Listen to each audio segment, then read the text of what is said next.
show is a member of the Sorgatron Media Podcast Network. Find out more at sorgatronmedia.com. This show is brought to you by Slice on Broadway, supporting Pittsburgh podcasting with the perfect pepperoni pizza.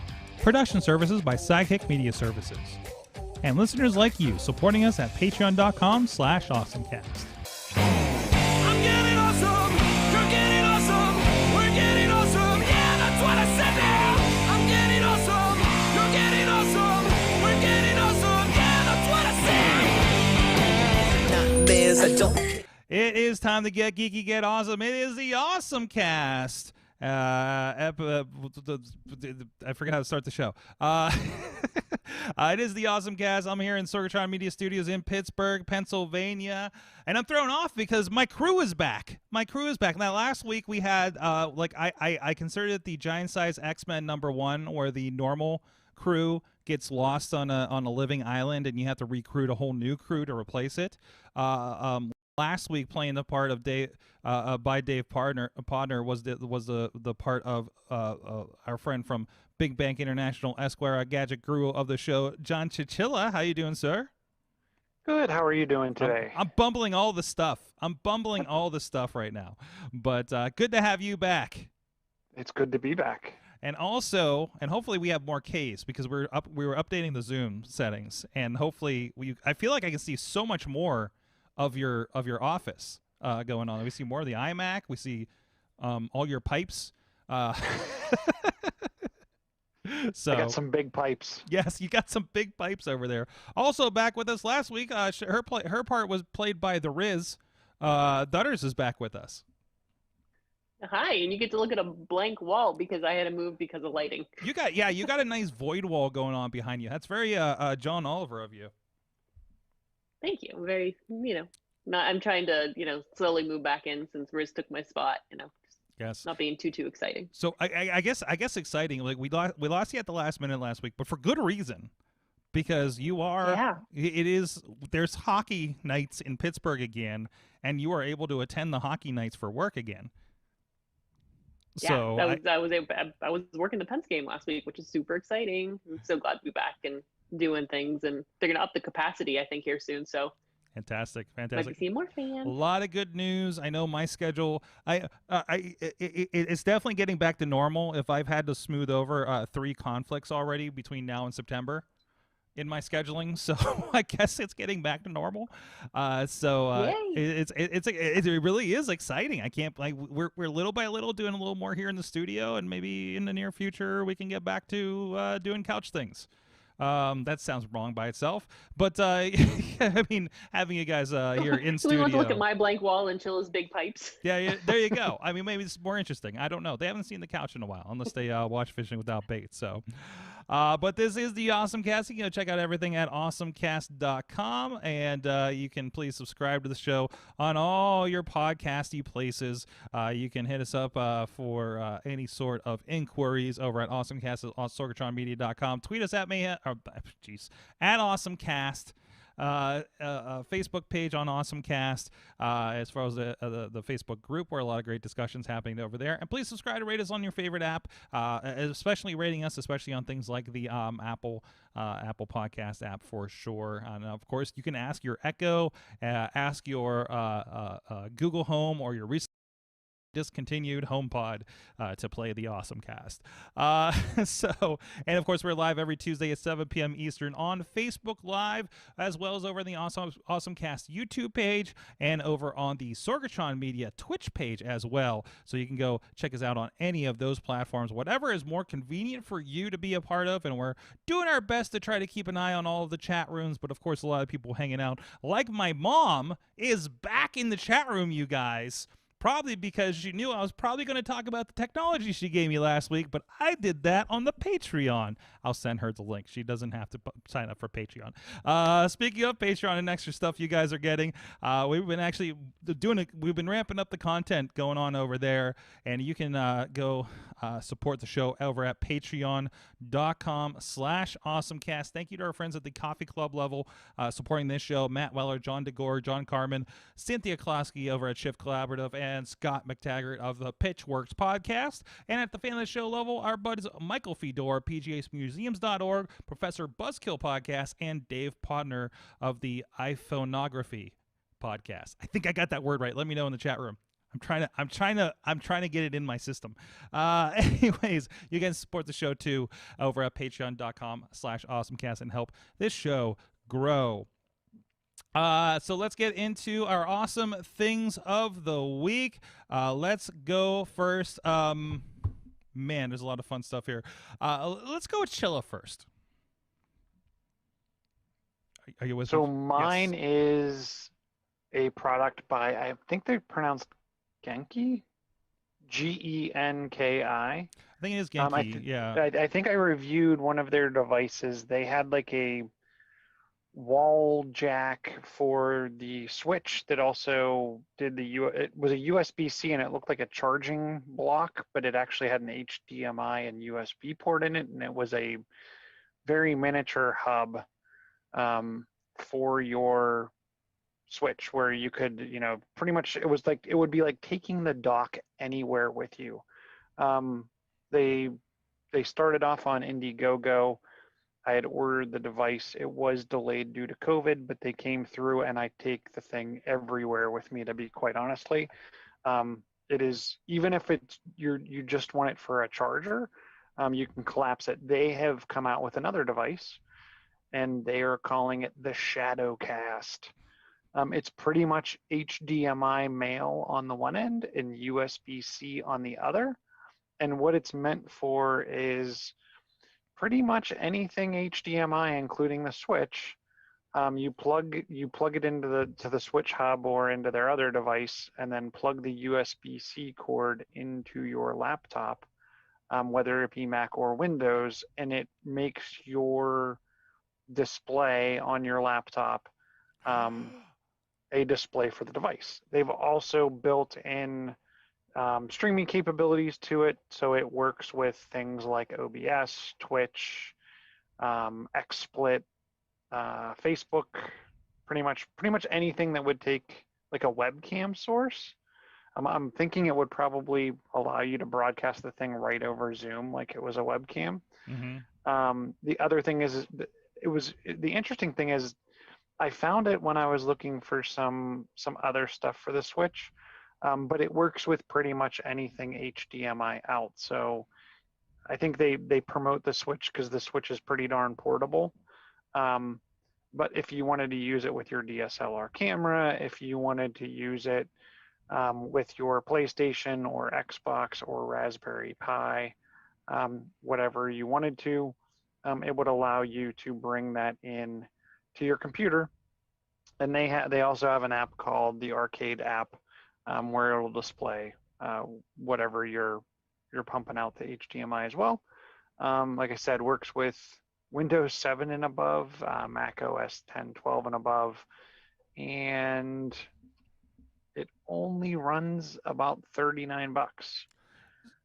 So if you're thinking about, hey, I could go out and buy an Elgato capture device for like $200 or $180, or any of the other HDMI capture type devices, this runs a mere $39, which I thought was pretty cool. So the comparison, because I use these, you guys know, internally here, I use these HDMI video captures, these like really cheap ones. They're like $12-15 over on Amazon. So the first question that some may have to answer, why would I not just use this? Because this is an HDMI to USB, it would get me into OBS, things like that. But the big difference, and I'm presuming your device is going to solve, is if I plug straight in and play a game like in the OBS window or something to try to stream it, I'm going to have some lag on that. It's not going to work very well. I'm presuming this will solve some of those problems. It seems like it would be designed for it if your source is that game going to the TV, right? They're claiming that it is anywhere between no lag and 0.02 of a second in lag. Okay. So, I mean, I'm guessing if you were a competitive like you were playing video games competitively in an arena, you're Mhm. probably not going to want to use this. But No. for the average human, I'm sure it's probably Average much. humans. Yes. It gets the average human stamp. Gotcha. Yes. So no, so that's only $39, and damn, I'm tempted. Partially because I can't find my Elgato right now. But and it ships next month. Like this thing is like ready to go. It looks like they're just sort of doing a pre-sale here, doesn't it? Yeah, and the one thing that, because I had purchased from them before, I trusted. I've been burned quite a few times, and I've kind of sworn off, unless it's something that I know without a doubt is going to launch. I've pretty much sworn off Indiegogo and Kickstarter. Yeah. But because I was familiar with this company, and not only have I purchased other devices, I'm actually interested in other devices that are currently sold out. Like they backed all their backers, and then they sold more, and then they sell a USB-C module that goes on the bottom of your Switch that allows you to connect a Bluetooth headset to, which I was actually thinking about picking up too. But those devices for the regular Switch are sold out. They're there for the Lite, but that device will actually bring in both. It'll do both audio and the microphone. So if you're playing a game like Overwatch, it would let you use your mic too, which I thought was pretty cool. Nice. So I'm looking at this, and they do have a comparison as well with OBS, and talking about like their software basically replaces OBS with their arcade software. It looks like it takes up less CPU. It's like 50 milliseconds faster. So that's pretty good. And they even have a native Mac OS app. I know I've had issues because I think as you upgrade the Mac OS, it seems every video input device I have that is not USB 3 does not work on the newer MacBook, for instance. So that's one issue that I run into. Wait a minute. So this is it just, yeah, it's just regular USB, right? It's USB-C. It is USB-C. Okay. The funny part is, and they also showed, was it on here or did I see it in one of the other ads? They actually show, yeah, it is somewhere down towards the bottom. They took and they displayed the screen using Sidecar with an iPad. Ooh. And it's like a giant Super Switch. That's awesome. I'm looking for that here. I'm seeing a lot of the here it is. Look at the Super Switch there with your tiny Switch controllers there. That's awesome. And of course they're playing Animal Crossing. That's great. Yeah, they're showing all kinds of setups, including like retro pies and things like that. So yeah, you got me interested because I'm still in the process of kind of figuring out what's my best deal.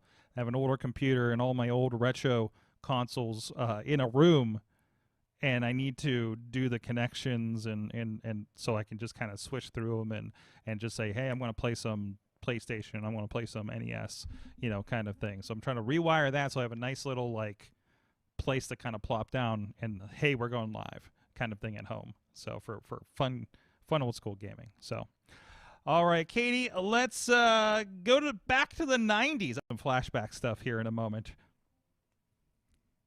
Yes. So this is something I actually found on TikTok, Mm-hmm. and I had to check it out. It's my90stv.com.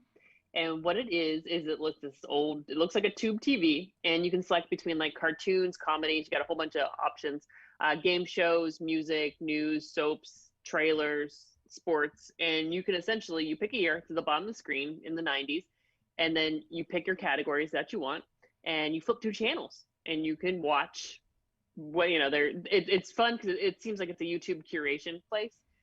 But it's really fun because it's this, you could just flip through channels and watch commercials, or I was watching cartoons. Oh, this is so great. I'd forgotten about from forever ago. We'll see if any of this flags our YouTube content warnings, but They have Ren and Stimpy? Yeah, I was watching some roller coaster. I love Beavis and Butthead. There's some old video game going on there.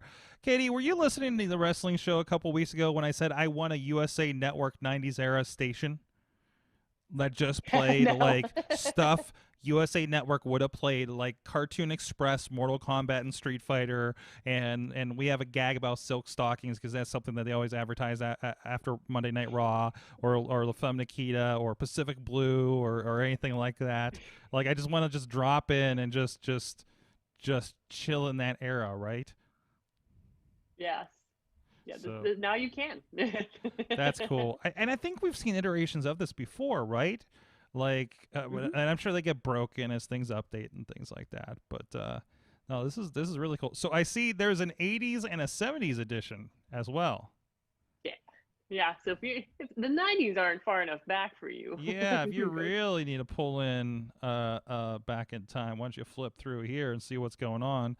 Well, there's a preview for Friday the 13th, the final chapter.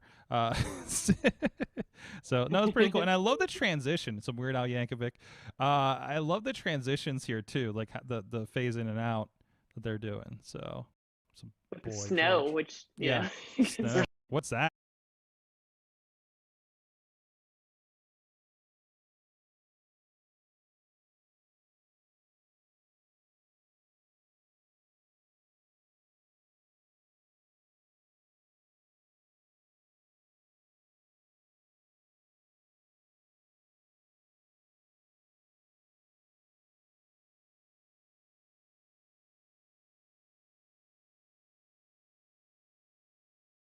So we'll do that. We'll take a moment here and see that the video has actually popped up on all of your streams out there, ladies and germs. But it looks like, yeah, it looks like we're live over on Vimeo. It looks like we might have come back over on the YouTube and Twitch. All right. What was that, around 17:30? Yeah. I know it's different for you guys. Found some WWF on my 90s TV. Of course. In the meantime, we've been watching wrestling. All right. So I was going to go back to it in transition. Well, thank you for that very throwbacky pick there, Katie. And I have an also throwbacky pick as well. This is so my awesome this. Okay, this is multifaceted. This is my awesome thing of the week, and our buddy Rob, cameraman Rob, that works with us on a lot of video productions, also shared part of this. First of all, my awesome thing is that there is a new Ninja Turtles video game coming out. No release date that I'm aware of as of yet. It is Ninja Turtles Shredder's Revenge. It is that 80s cartoon style. A couple minutes of 80s style updated.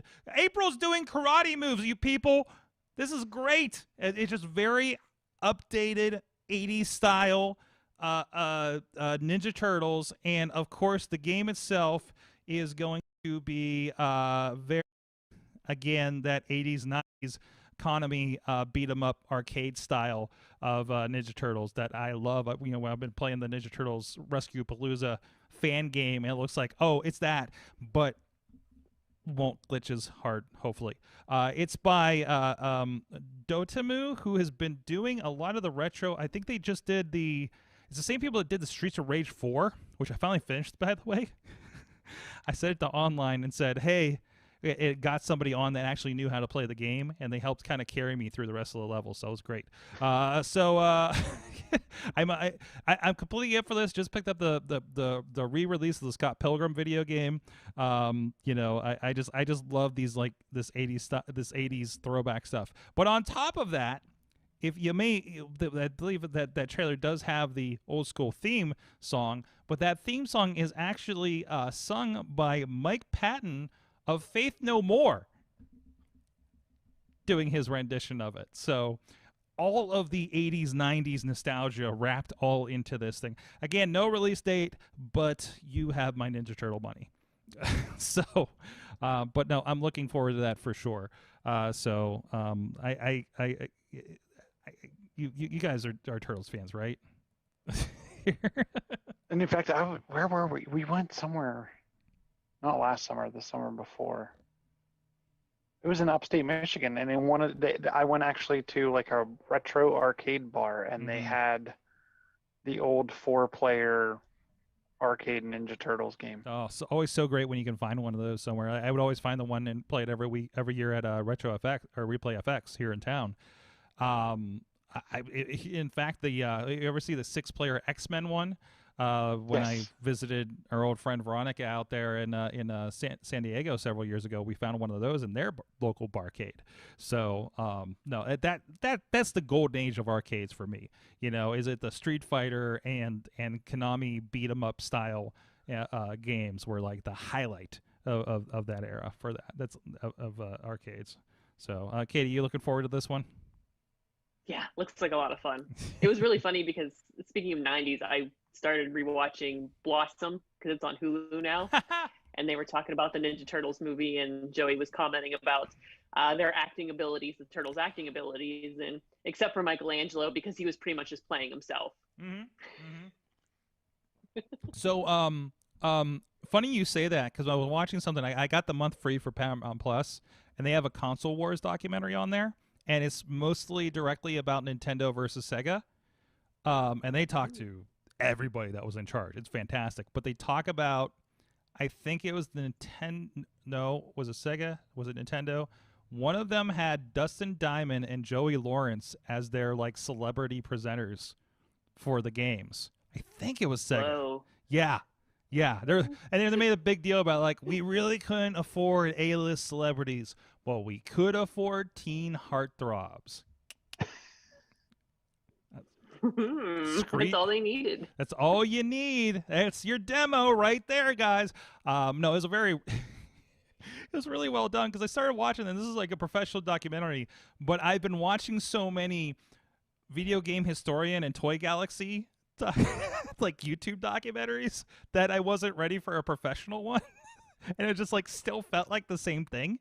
So yeah, that's been my latest burn through that and watching people unbox original iPhones. So anyways, you know what never gets old here, and we like to unbox it every week that we can here on the AwesomeCast. Our friends at Slice on Broadway, supporting Pittsburgh podcasting with the perfect pepperoni pizza, and also Yinzer Made. Oh wait, that's the wrong app. That's the wrong thing there. Hold on, man. Let's get the new one up there. There it is. Yinzer Made, New York City style, and of course, we do need to continue with part 2 of our 6-part series of What's on the Box. Once you get your Slice on Broadway, they got these brand new boxes with suggested uses for an empty slice box. If nothing else, like it's free advertising because I know on a Wednesday morning I see all this everybody in the neighborhood that got Slice on Broadway in the trash can, and they got that big logo on them. So let's see, number 2, you can save 596 of them and become the new Guinness World Records holder for the largest pizza box collection. That's a good suggestion there. Hey, somebody's gonna do that, right? That's a lot of pizza. That's a lot of pizza. Maybe they'll be going to all of those trash cans that I see on Wednesday morning to collect them. That's gross. Watch out for cockroaches. Yeah. So if you want to skip ahead to the end of this 6-part series, get yourself some Slice on Broadway. Read the box yourself. Here in 4 locations: Beechview, Carnegie, East End, and the North Hills. SliceOnBroadway.com to find out where there's one near you and how to order online or with something called a telephone. Let's get into some more stories from the week here. I think I had 1 or 2 more video game ones to get off the slate here. This was exciting. And the website is, I don't even know what this website, WCCF Tech or something like that. Chilla, I don't know that you've heard of that's a viable source, and I haven't seen this anywhere else. But there's a new update coming for the Xbox Ones, and with it, apparently they're going to update the browser in it. And as we know, a lot of the streaming services, GeForce Now and Stadia, you're able to play in a browser. So I don't know if this is technically they figured this out or they jumped to a conclusion, but supposedly GeForce Now and Stadia will stream through the new browser with a new firmware coming up soon. That is really, and I totally believe this. And I'm not familiar with WCCF Tech, but I've seen this on a multitude of tech networks, and it came out right after Microsoft announced unifying the Chromium's Edge source code, because they haven't done that on the browser yet, right? because they haven't done it across all their browsers yet. And one of the things on the list was the browser on the Xbox. Gee, so anything you can do there, unless Microsoft decides to block certain things, which I I don't don't know think how they would, though. I don't think they're in the business of doing that right now, the way that they do the Xbox service, right?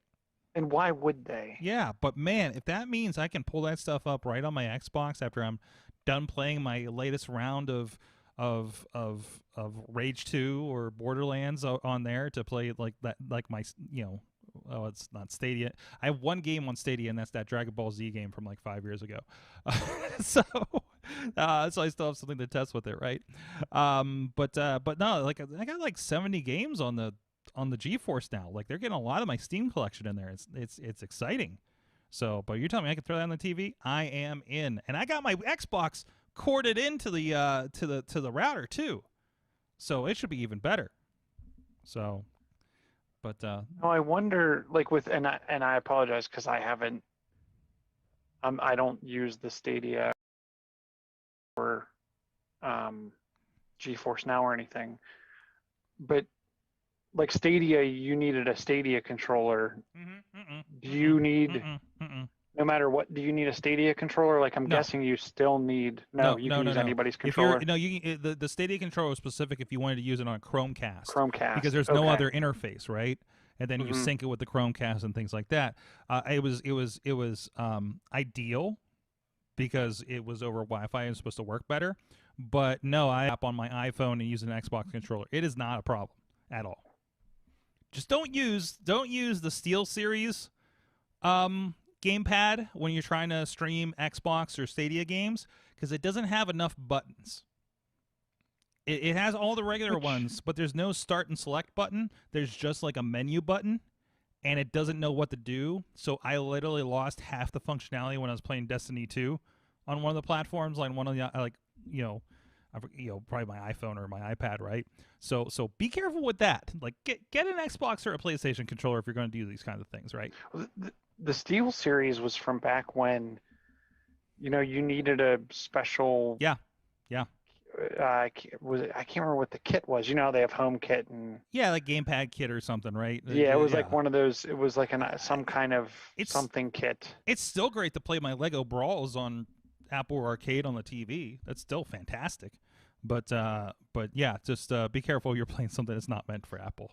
So, or like my Steam Link. I've been playing Retromania off of my one of my old PC laptops to the TV, and that's been that got tricky too. I'm like, there's no start button. I can't get into this game. What are we doing right now? So but that's exciting. Another place to make it easier. I mean, it's kind of everything collapsing together. If Xbox wants to be on every other platform, why can't they have other platforms come over to them at this point, right? So, this was a technical marvel. That game that somebody insisted you have to watch in the theaters, even in the middle of a pandemic? Tenet? the supposed savior of the theaters last year that really kind of fizzled out. Well, apparently a YouTuber crammed Tenet into a Game Boy Advance cartridge. That was equivalent to like a 16-bit console. That seem right? I think for the Game Boy Advance games, and there's already like a pre kind of set up for this, because I don't know if you remember, like you could buy, I think, like episodes of Ninja Turtles, ironically, like Nickelodeon stuff, SpongeBob SquarePants, and other kind of children's cartoons on Game Boy Advance cartridges to watch on the Game Boy, basically, right? I think they kind of use a little bit of that. So, you're listening to it on a Game Boy Advance speaker, and let's see, what was it? 30 minutes is the maximum time you can have for a Game Boy Advance video cartridge, and still have it somewhat watchable state for it. So it is actually it's like the old. Remember we used to get Titanic on VHS, and you had to put in the second tape, right? Or Wyatt Earp, or I don't know. There's plenty of those back then. Gone with the Wind. I don't know. Are we old? Braveheart. What's Braveheart that? came on Braveheart would have to been one of VHS those. too. That's right. So yeah, they squeezed it right on there, and it's I wonderfully. remember back in my day when I had to turn the laser disc It had over. to turn the laser disc over. Yes. Oh, even it goes through the process here. It looks like I think is that Adobe Media Encoder you used here? Of course, of course. Oh, so great. But that's a nice little like. That was one of those IMAX, super IMAX phone games and stuff like that. So, but that's great. Even goes into Photoshop making some of the images. That's really cool to watch this video. But some cool hackery going on there. Chilla, you pre-ordered this. You know what? I saw this in my feeds today, and I had a feeling you were going to come up with it. So, yes, 8-bit do. If you're an Android, Xbox, xCloud person, I would highly recommend their products because they make an Android dedicated, pretty cool looking device. But I actually have found them very useful for RetroPie as well as some of. I have their corded device that I use with my RetroPie, and then I have their wireless device that I've used with a plethora of devices. And Nintendo Switch. So the first device looks, for those on audio, it looks kind of like a Super Nintendo controller. That's the corded one, and your wireless looks a little more like kind of a DualShock PlayStation controller, I believe. Yeah, it looks like a DualShock. But the thing about the one that looks like the kind of Super Nintendo-y controller, it still has the thumbsticks. Nice. And then it has 4 buttons on top. The one thing I will say is, and I actually have like their instruction manual PDF on my phone, stored on my phone, because this device is pretty easy to use because it's USB plug-in and pretty much just will plug and play.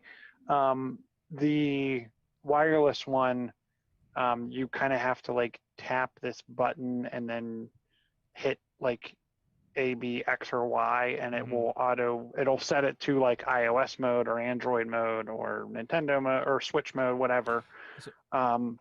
Which I can never remember what like the key combination is to flip it between devices. So that's why I have the PDF on my phone. Their new device actually has it has a physical switch right on the back. So if you scroll kind of like just to the next picture on that. Oh, there it is. It has a toggle switch in the center. It also has 2 macro keys or macro buttons built in to the bottom too, so you can program.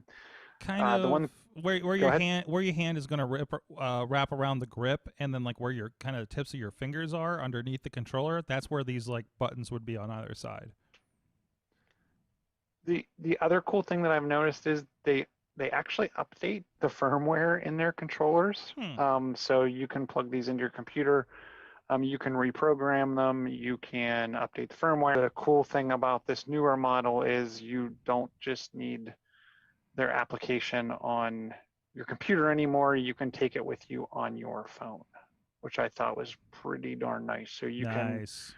I'm hoping you're going to be able to do the firmware updates from the phone, but you can at least reprogram it from iOS, Android, etc. So yeah, that's really cool. I love that modern controller that respects the classics.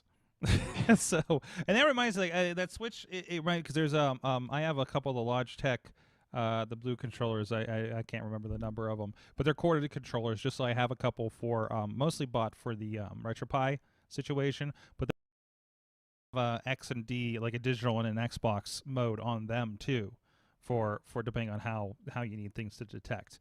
So that's kind of that's a nice feature there. Good to see that these guys adopting similar. So awesome.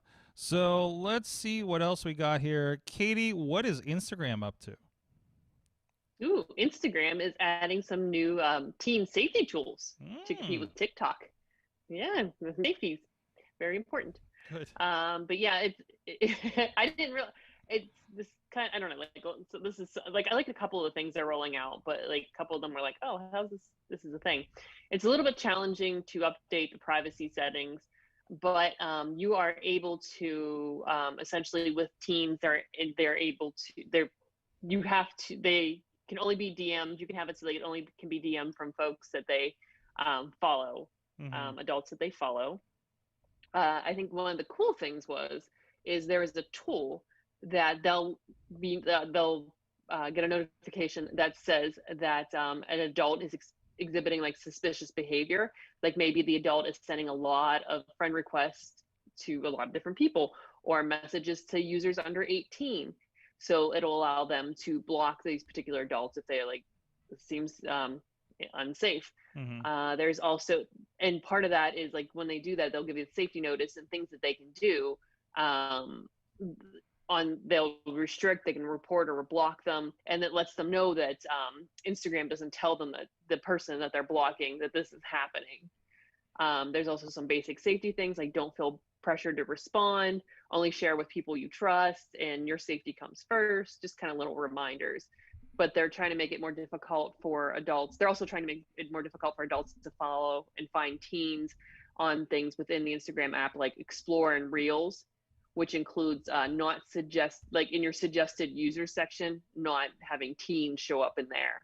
So it makes it a little bit harder for teens to be discovered within the app. So it's kind of, users. So more automating the process. So hopefully it kind of catches more things. It seems, right? Yeah. So it's not as much like putting that out there. So to essentially protect teens, and they're working with a new AI and machine learning based technology to help find teens lying about their age on the app.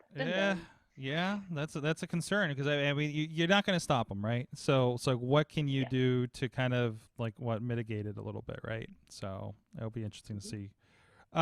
So does TikTok have similar features with this, or is this they're kind of trying to get ahead of TikTok? I'm guessing that they have similar features. I didn't look into TikTok's features, but their TikTok has been trying to lock down teen content, but it doesn't seem, I don't know. It seems like TikTok still delivers a lot of teen content to folks. Very teen content, where it's like, it gets in your feed no matter what age you are, unfortunately. So interesting. Good to see them locking down and things like that. Chilla, are you looking?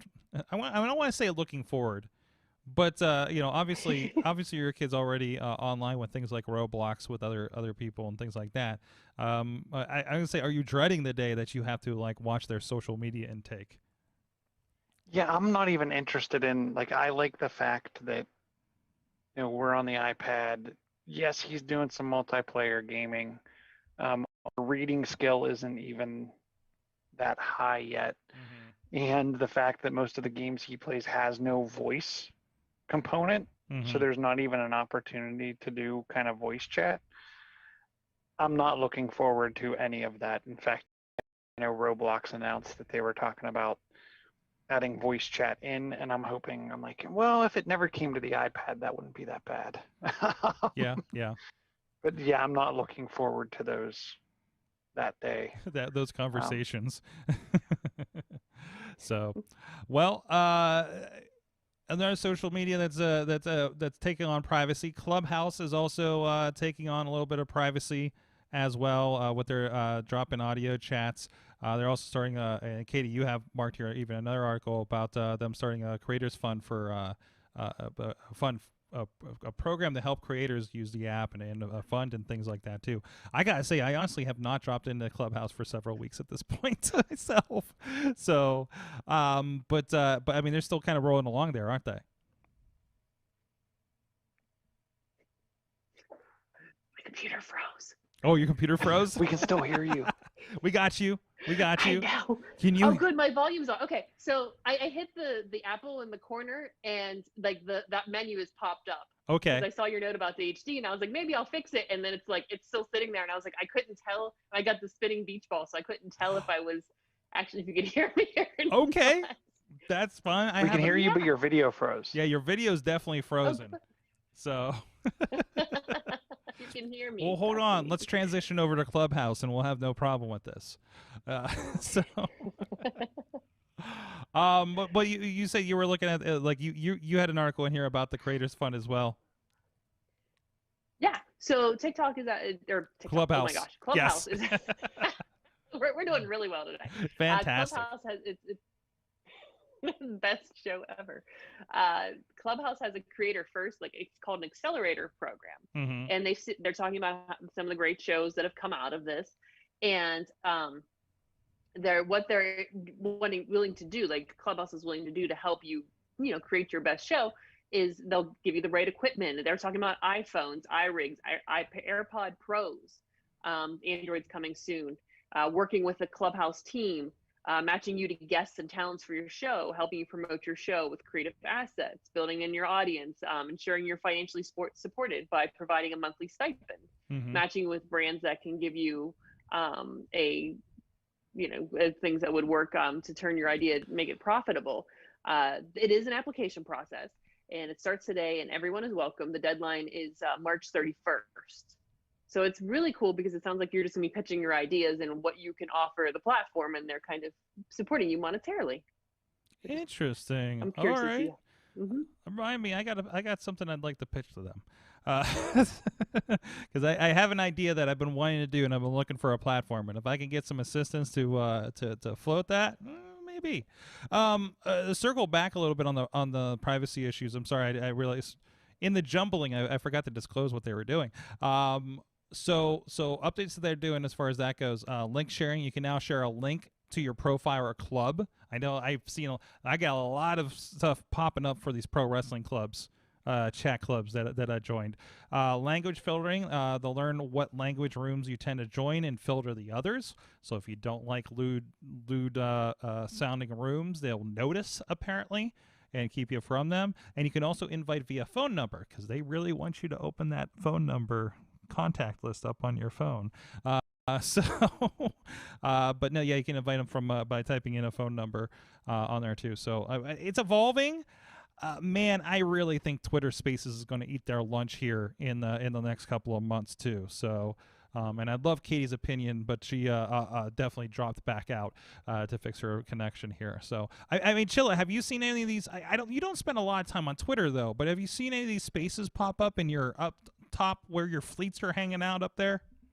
I have not. So I've actually picked up Twitter as part of my daily read. Mm-hmm.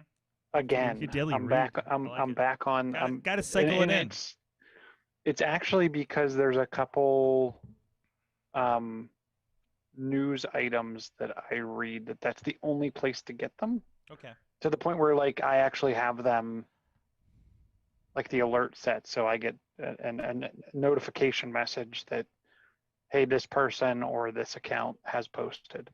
So I am on there more often. Like I had a real high usage, but I haven't seen. I've definitely seen what are they called? The fleets? Yes. I've definitely seen the fleets, but how do I tell?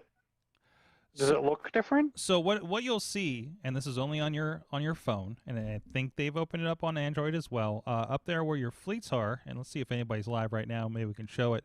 Hey, Katie, just to catch you up, we're talking about kind of Clubhouse versus the Twitter Spaces. I personally think that Twitter Spaces is just going to completely flatten Clubhouse, much like Periscope flattened Meerkat. Actually, probably Facebook Live more flattened it, but no, Periscope probably helped too. So I think we have you back now. I see video moving over there at least. So I'm live. Oh, good. Oh, good. So I don't know. Did you have any thoughts on that about Clubhouse versus Spaces coming up here? I know a lot of the bigwigs have been getting access to it so far on Twitter. I'm just looking forward to having content when I want it a little bit. I don't know. Like I feel like Twitter's better at putting content with the time of day that I want it versus like I don't know. I don't know if I'm following the wrong folks on Clubhouse or looking at things the wrong time on Clubhouse. But like when I want to listen to it, there's nothing of interest. Yeah, it is kind of like okay, it's 7 o'clock. I got nothing to do. I wonder what's up at Clubhouse, and they're just like, well, this is nothing for me. So, is it just we're not the people to do it? I guess we would be the content creators on there, right? So it's our fault. Yeah, it's our fault. Well, we just need to start our own when we're ready to go, right? So yeah, exactly. So hey, I'm free. Who's around? I'm over here. Let's have a chat. So, but I'm sorry. Maybe I missed it. How do I figure out if it's a fleet or a space? Okay, I got you. Sorry. So here's your tip. And here's a little bit of visual on here too if you're on the video version. So you'll see at the top here, let me get to the front of the video. So you see these like two, it looks like two fleets next to each other combined by this purple line. Is that a good explanation? Yeah, that indicates that's a space, and there's at least two people in there, right? So you'll see it at the top when it's available, depending on who you follow. Jason Calacanis, I know, has been doing it. Kip Mueller here locally, that's been on the show, has been doing it. So if you follow them, especially in the evenings, it seems, you'll see them pop up, I guess. So that's I don't see any right now. Listen, man, I can't tell you when to go see a shooting star. Okay, I can just tell you where the likelihood of you seeing a shooting star is, but I can't promise you're going to see a shooting star. Okay, I can't promise you're going to see Twitter Spaces pop up in your feed. You claim they exist. I claim if you look in the sky, one might appear. This thing, but you can't see the shooting star if you have Android, so that I can't help you with. So sorry about that. Speaking of alternative platforms, I want to ask you what's going on with the new Chrome OS, and then I want to talk about a work from home apparent trend that I was unaware of. Chilla, tell us about Chrome OS first. So Chrome OS is rolling out version 89. Mm-hmm. I think they're in their, from what I read, I think they're in their 10th year, which somewhat surprised me. But in 89, they are rolling out a just boatload to me of features, and I'm going to go through them pretty quick. The phone hub with Wi-Fi sync makes it easier to tether to your device. Also, potentially screen mirror your device on the Chromebook. Nearby sharing is on its way. So kind of how we airdrop files, you can actually go into flags and turn on nearby sharing. That is an Android situation there? It'll share between Android and Chrome OS. Okay. They've upgraded their screen capture experience, so making it more discoverable, making it touch ready. I think there used to be a key that you had to hit. There's now items right on the screen that you can use to quickly take a screenshot, take a screen recording, turn on and off the microphone when recording. It records at an average of 30 frames per second, which is pretty, I mean, if you're recording Chrome OS, I mean, it's not like you're going crazy with streaming on like Twitch or anything and video games, but I think it's good enough if you're trying to show mom how to get something done and you just want to shoot her a file. I thought that was pretty cool. They have these things called spaces, which I'm not super familiar about, but the media controls, it reminds me of kind of the overlay that Mac puts on their screen, where I can quickly kind of jump to the next audio song right from within like the upper right hand corner. But that was super cool, super sleek looking. They have virtual desks, which I use these in both Mac and Windows, where I kind of put apps on a virtual desktop, and which I think is also called, I think is also called Spaces on the Mac OS, correct? Yeah, but this is called, I think, virtual desks. I know. I just I'm sorry, a third thing called Spaces that we've talked about in the last 5 minutes. I think we need new terms. We definitely need new terms for technology right now. They have kind of a way to get quick answers from a search. It kind of reminded me of how you can now kind of search right from the Open Apple spacebar or Command spacebar on the Mac. I don't know, do people still say Open Apple? Now I feel like I'm from the 80s and 90s. Additional clipboard feature functionality where you can see the last multitude of things that you've put on the clipboard. Okay. They have some annotation devices. I mean, there's just, the list goes on and on and on. And if you scroll to the bottom of that article, they show the swag bag they got swag bag with some stickers and there it is. case and all kinds of Look stuff. at that little keyboard and stuff. Oh, or is that a sticker keyboard? Yes, this is a sticker. It's a sticker. It's It's a keyboard sticker. Yes. It's a sticker that looks like a keyboard. I don't know my scale. Related. So I just updated my Mac OS this morning. Like too big, sir. 6 months later? Where are we at now? That's okay. Yeah. Well, I was really concerned about like production things. Of course, I'm going into big production, so I'm like, well, let's get all the bugs out now. I just got my MacBook back, which the battery was swelling again. This is the second one that I did this to. But I was like, it's back. The thing is fixed. We're back to full power. I'm upgrading my OS because I need new problems to solve. It's very rounded. I'm surprised at how rounded everything is. And then I had to buy a new iStat menu and all that kind of stuff. So, but yeah. So, oh well. I'm finally on the new. Well, the scary thing is I also started the install process for Big Sur on my 2013 MacBook Pro. That's probably going to be a mistake, but I can always reformat it, I guess. So the thing that like kind of I noticed, and then I started seeing it kind of everywhere. There was an article that we popped in here earlier this week about it was from Popular Science, and the article particularly was, what is the best under-desk bike for work from home? I didn't know we were doing under-desk bikes for work from home, but okay. And then I opened this up, and people were like, "Oh yeah, I've heard about that, and so trying, or I've been considering it, or things like that." But yeah, it's you throw a little kind of pedal bike.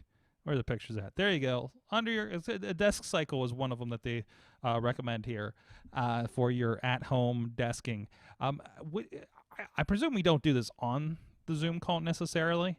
Unless you got a green screen, you put a nice little background of you jogging while you're doing it.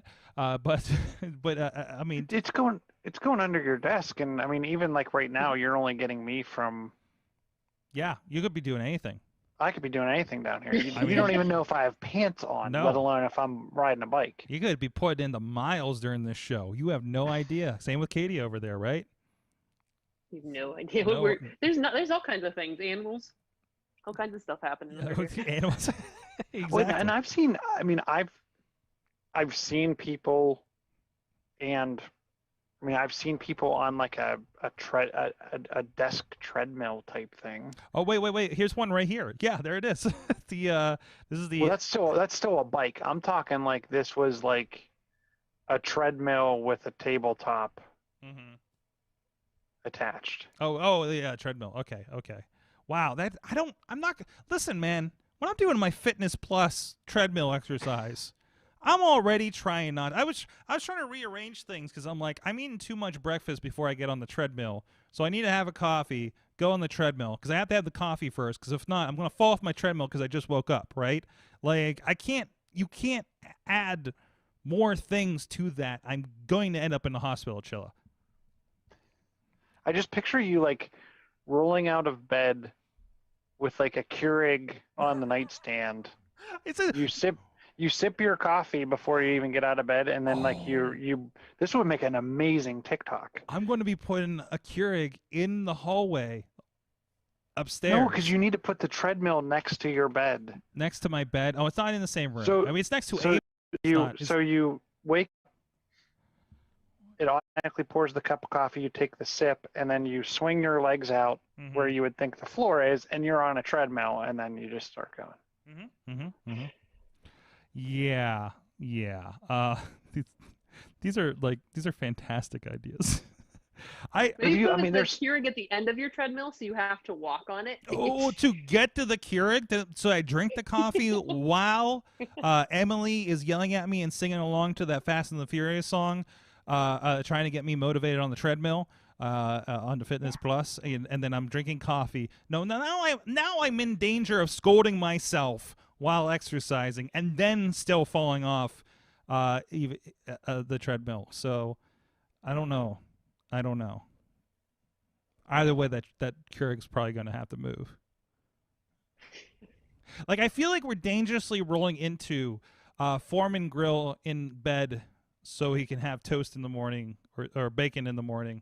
Michael Scott territory here a little bit, right? So I don't know.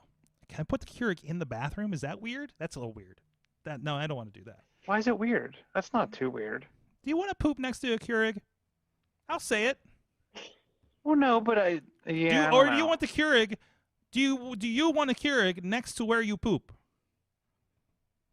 No, and I guess I'm thinking like I don't know the how. bathroom that's listen. next to our bedroom has like a little closet in the back, Okay. Okay. like okay. with like a I get like a little folding door or whatever. I was thinking, right. it Right. wouldn't be Oh, too bad to okay. put one back. So you have a different. I got like just enough room for bathroom appliances in my bathroom. Okay.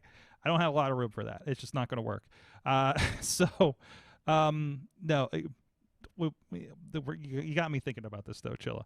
But I'll be here all day. Let's absorb. I'm a runner. I've pooped in weird places. Okay, there you go from Dave Potter, Iconography Podcast.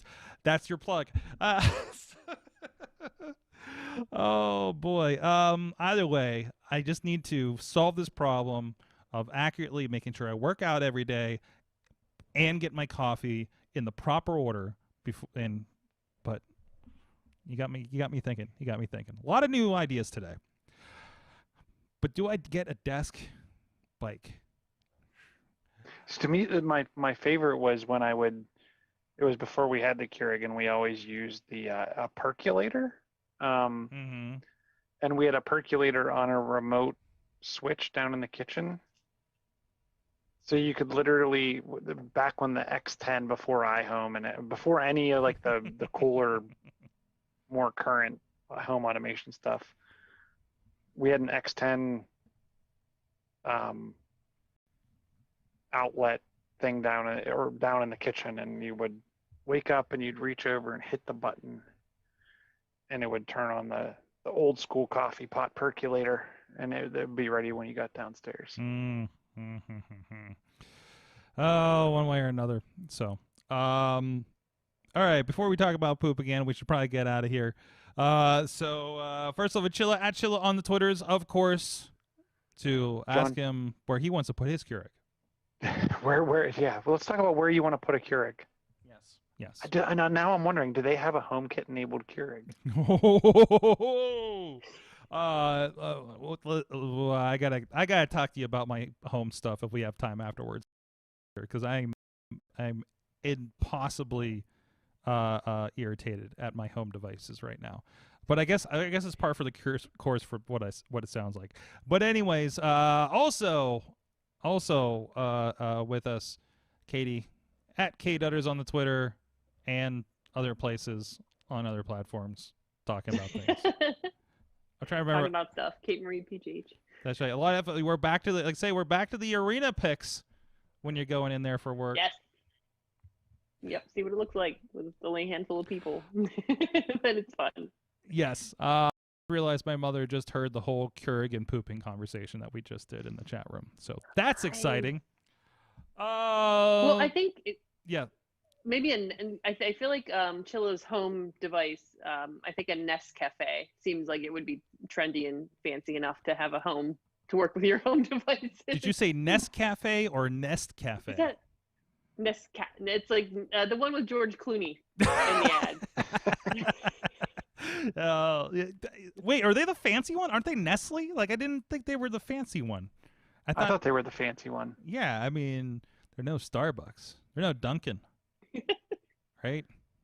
No, but they have their own machine. Listen. Yeah. So what the next step is, because we're in a Dunkin' Donuts like pretty much 3 blocks from my house, okay?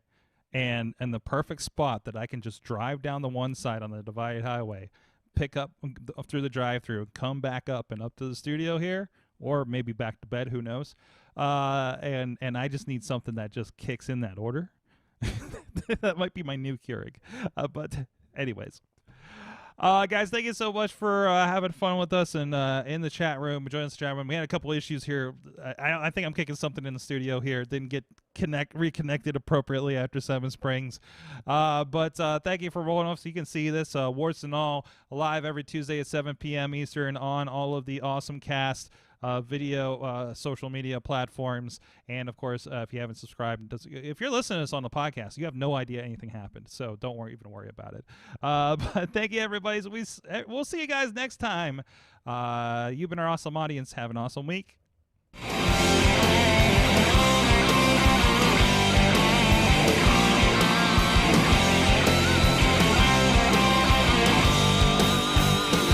This show is a member of the Sorgatron Media Podcast Network. Find out more at sorgatronmedia.com.